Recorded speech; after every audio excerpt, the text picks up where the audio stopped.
have red, white, and blue election coverage live at 5. One of the more prominent races on the ballot tomorrow is for Green Bay's mayor. Jim Schmidt seeking a fourth term, but a longtime city council member stands in his way. NBC 26's Alex Hagan sat down with both candidates today. He joins us live in the newsroom with what they had to say. Alex?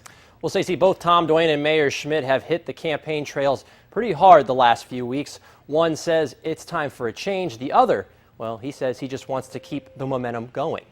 It's all the good things that are happening. Keeping the momentum going. That was the theme atop Titletown back in December. Share my vision. As Mayor Jim Schmidt announced his plans to run for a fourth term.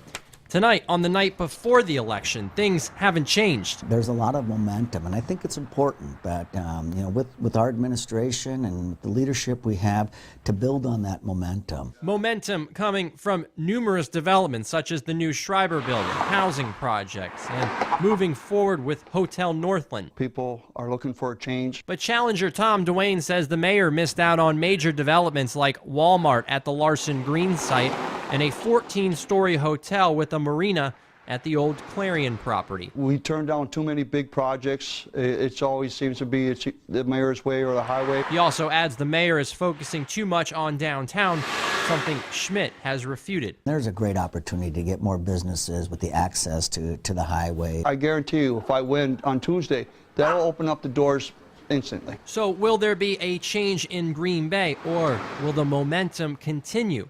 That will be up to the voters. Now, Mayor Schmidt was first elected back in 2003. As for Tom Duane, he's been serving on the council for 10 years. Reporting live tonight in the Green Bay newsroom, I'm Alex Hagan with NBC 26.